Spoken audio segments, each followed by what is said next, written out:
وصحيح فيما وصدق وقضوي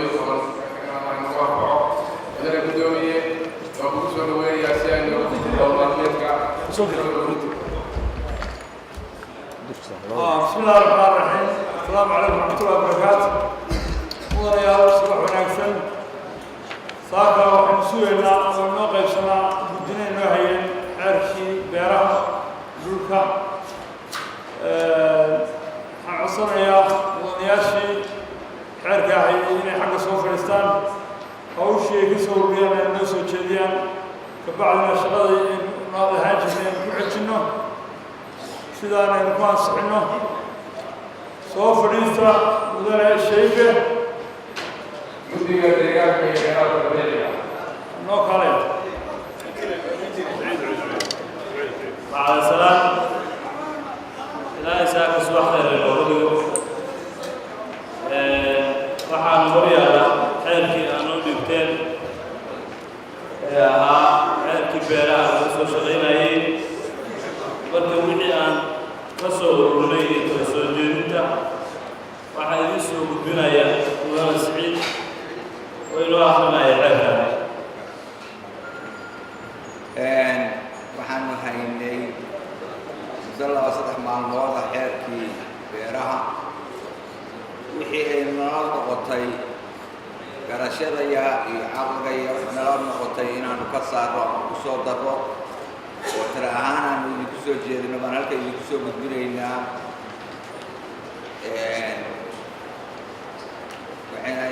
waxayna u dhigan yihiin sida tan bismillahi raxmaan raxiim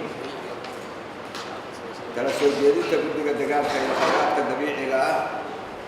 mudane guddoomiye mudanayaal guddigu markuu arkay falanqayn iyo doodeer ka yeeshay xeerka wuxuu tala ku soo jeedinayaa arrimaha hoos ku xusan kow waxaanu ku darnay qayb koowaad oo aragtidaydii ay ahayd inay ka maqan yihiin xeerka oo ah magaca xeerka iyo ujeeddada xeerka waxaanuna u dhignay sida tan magaca xeerka maaraynta iyo maamulidda dhulbeereedka Puntland farqadda labaad oo aan ku kordhinay waxa weeye ujeeddada xeerka looga gol leeyahay waxaanuna u dhignay sida tan xeerka waxaa looga gol leeyahay in lagu abuuro habdhaqan wanaagsan ee wax soo saarka beeraha laguna ilaaliyo xuquuqda dhulka iyo dadka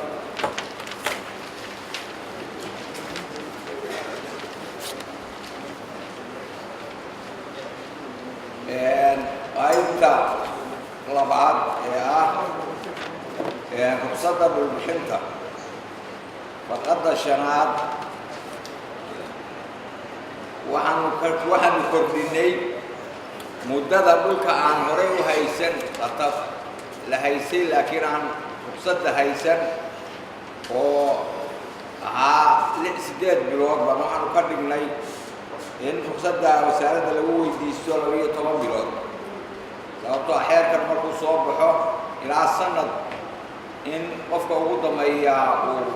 diiwaanka ruqsadda qaato waxaanu ka dhignay farqadda labaad dhulbeereedka lagu diiwaan gelin waayo muddada ku xusan farqadda koowaad oo 12 bilood ah waa lala wareegaya qofkii sanad beertiisa ku diiwaan gelina waayo waa lala wareegaya qodobka lixaad oo ah xadka ruqsad bixinta oo dhigaya in qofka muwaadinka ama shirkadda ama iskaashato la siiyo hal ruqsad Puntland oo dhan waxaanu ka dhignay qoys ama qof kasta waxaa la siin karaa hal ruqsad degmadiiba deegaanka Garowe hal beer buu ku yeelan karaa baran oo kalena beer buu ku yeelan karaa laakiin xeerku wuxuu dhigayaa inuu hal ruqsad qaadan karo sidoo kale qof kasta oo samaysta wakiil sharci ah waxaa la siin karaa ruqsad beereed isagoo maqan sharcigu uu reebayay sidaad ku aragteen in qof maqan dhul la siin karo laakiin qofku marka uu samaysto ama shirkadu ay samaysato wakiil sharci ah waxaanu ka dhignay in dhul la siin karo markaa qofka wakiilka oo soo codsada shuruudaana buuxiyo waxaanuna ku kordhinay farqad oranaysa qofka ama qoys ama shirkad la siiyey ruqsad beereed waa inuu dhulbeereedka ku tabcaa muddo 6 bilood gudahooda haddii kale ruqsadda waa lagala noqonaya inaan dhulkii inta mulkiyad loo qaato aanu noqon waxaan laga tabcin baanu arrinta ay noogu muuqatay in la xadeeyo in waqtigaas tacab la geliyo qodobka 7aad qof kastoo muwaadinka ah oo dhul beer ahaan loo siiyey tacab geliyey waa milki uu leeyahay sida sharcigu qabo halkaa sharciga hore wuxuu dhigayay muddo kooban in qof 10 sano oo kale qofka la siiyo ruqsaddana ay muxuu ahay mulkiyadduna ay noqoto wax la cusboonaysiiyo sharciyanna saynu qabno oo shuruucdeenna kala qabaan ama diintu qabto qofku dhulka hadduu tacab geliyo waa milkigu isagu leeyahay shakhsiyaad ama shirkadaha ajnabiga waxaa la siinayaa ruqsad muddadeedu tahay 10 sano oo la cusboonaysiiyo waxaanu ka reebnay shirkadaha ama dadka ajnabiga ah inay mulkiyad u yeeshaan dhulka in 10 sano la siiyo lana muxuu ahay cusboonaysiinna loo samayn karo markay codsadaan qodobka 12aad waxyaabaha laga reebay ruqsadda dhulka lagu bixiyey sharcigan ee la siiyey qof ama shirkad ajnabi ah waxaa ka reebay in cid kale loo wareejiyo ama la iibiyo shirkadaha ajnabiga ama dadka ajnabiga ah dhulka la siiyey mana iibin karaan mana wareejin karaan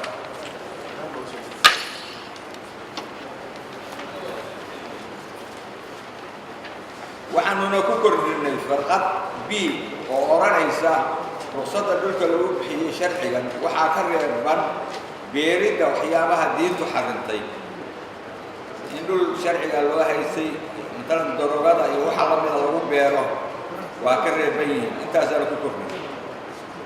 farqadda 13aad qodobka 13 waxaanu ku darnay farqad 5aad oo oranaysa qofka ama qoyska ama iskaashatada muwaadinka ah dhulbeereed ruqsad uu haysto wuu iibin karaa kirayn karaa hibayn karaa awal sharcigu waa ka reebaya qofku inuu iibin karo inuu muxuu ahay ijaari karo marka waa mulki uu leeyahay intaasaan ka dhignay qodobka 14aad waxaanu ka saaray farqaddii odhanaysay qofka dhulka la siiyey uusan qof kale ku wareejin ka iibin ama cid kale ka ijaarin qodobka hore kaga bahalkeynayn marka farqadda waa ka saaray qodobka 15aad ka qaadista ruqsadda waxaanu ka saarnay farqadda 5aad oo odhanaysay marka qofka dhulka ku dhaqmaa uu qof kale ku wareejiyo ka iibiyo ama uu qof kale ka ijaaro waa lagala noqonaya ruqsadda saasuu dhigna qof muwaadini dhul uu leeyahay ma iibin karo ma ijaari karo mana wareejin karo weymana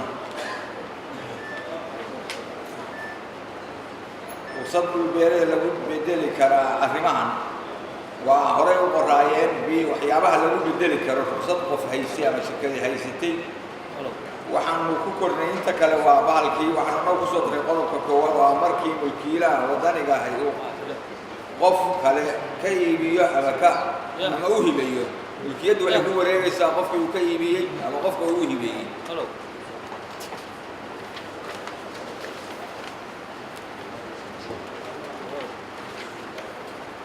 qaybta 3aad oo cashuuraha iyo khidmadaha diiwaangelinta satanana noo ka soo dhignay 10 ilaa 20 hektar oo aanu u aragnay dhulkaas inay yihiin dhul shirkada beeran karaan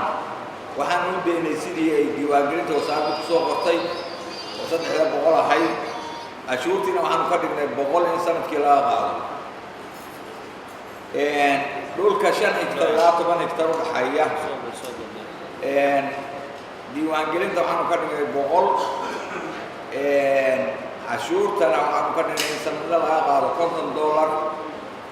1 hektar ilaa 5 hektar diiwaangelinta 70 cashuurta sanadlaha 30 beeralayda yaryarka waxaan uga dhignay cashuuraha iyo diiwaangelinta waa garanaynaa waa nin garweyn iyo badiil sita dhulna raba inuu qoto taageero u baahan yahay in wax laga khafiifiyona waa leeyahay garashada yahay intaasaan anagu ku soo koobnay idinkuna waa salaamantihiin wabilaahi tawfiiq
ku qornay 3 boqol oo laga qaado markii hore 3 boqol waxaan uga dhignay إعلانات غير مسؤولية دي وقتني وقت 8 هكتار إلى 40 هكتار قف عادي ما قالت كمبيلي ما قالت أما شركات ما قالت هوبا هي بقى سوج وهوبا هي بقى واحد اللي يقولوا طبعا شوف هوبا هي شخص عادي ما هو قف عادي ما قالت فقط هو رئيسا وهو سيسا ومسؤول وهو سيسا وكسر ماشي maadaama laga saaray ta ugu hooseysa oo ah 1 hektar ilaa 2 hektar kor baan isku celinay ilaa 3 hektar waxaan leeyahay 1 hektar ilaa 5 hektar cashuurteediina waa dhigay hoos aan dhigay marka dadkii yaryaraay ganacsatada waxaan leeyahay shaqaysanayay ee beeraha falanayay boqolkiiba 6 wax ka badan waa la dhigay waa la dhigay laakiin kaa cashuurta badan lagu soo maray waxa weeye shirkadihii iyo kambaniyada ama tinta عبد الله صح إلا وافقشيو واحد بيرها صومالي يهودكو وهدانا كوي ما يجيبو ما كوبان منكا واحد سندا مسوي كل جل واحد يسوي ربط واطية السندا الصوت نكتر باوية واحد صوت نكتر كبر بعد سندا لنا واحد يشتغل شغل بقبل شخص يكون مسكين يعني بقي فاتح طرف الشهر وهرت القاعة سندبا لا شيء ما يفوقين أنا ولا واحد مكملنا أنا ما أقدر أستنى السومالي نتكلم هيك كسوماليا أما أقول له والله أنا هاي واحد من واحد سندقة أو بقول يذكر أفر بقول يذكر صدق بقول يذكر تمر بقول يذكر واحد جاره إلى جاي ويا لا واحد بقول صدق يذكر يوم القمر سيانا جاي ويا كاتو بقول قرب كلامات بيرها أنا بيرو هذا الموضوع هذا هو سوي شيء يعني بيرت ديوان دي ولا لكن إلا عشان واضح على بيرت وانتك كأي لما الكلية وإلا قاعد بقى وين عرف روك هنا وين دول روك هنا وين أبوه روك هنا وين دقال الكلية وين قفك هدي ديل الكلية سيد إلا عشان روك ولا ساعتي والملعقة سالجار ما يكين واحد بطمعها أنا واحد راعي مكتوب سكين قرية محمدية لعكان وانا قلنت هاي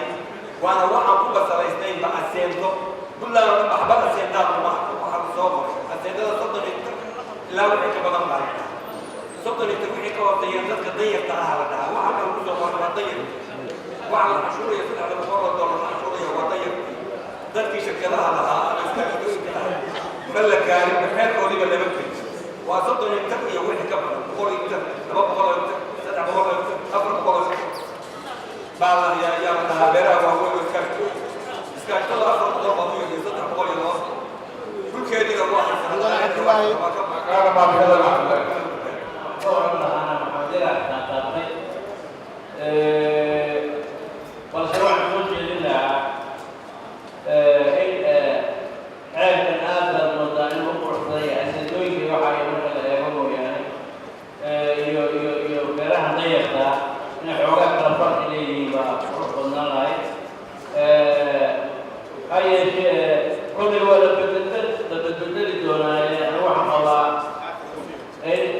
عيارات توصل وحاجة كم يعني سمعنا إنه لها بيلا قطع وقت كفاية كلاس وقت هذا عيارات كفاية فرق يلينا نسكت ما وأنا نقولون هذي كراي وعشورها بريء عشورها بريء على كذا شيء marka lagu soo saaro faafinta rasmiga 3 sanadood ee ugu horeysay ee dawladda Suudaan ismaheeda way shaqaysay arrinkaasi intii ka dambeysay ma ay shaqayn goluhuna inuu arrinta waliba guddiga shuruucda waxaan leeyahay inay arrinkaas wadada sameeyaan oo shuruucdu haddii aanay hirgelin oo dadku helay oo aqoonsanayn ay inaan effort xabsina ka dhammayn aad iyo aad loo وصدق على الله إلا جبر لا بريكو وعاد عشورة وعاد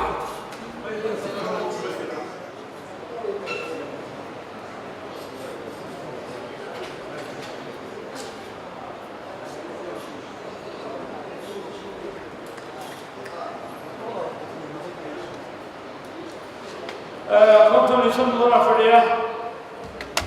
yaa qaba sida guddigu usoo diyaariyeen inaan ku meel marino sida guddigu usoo diyaariyeen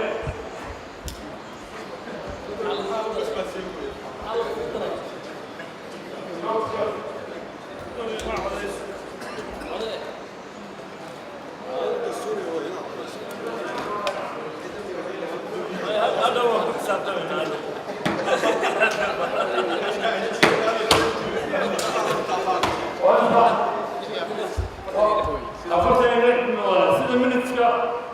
second ku helay oo mudanayaasha isku raaceen yaa qaba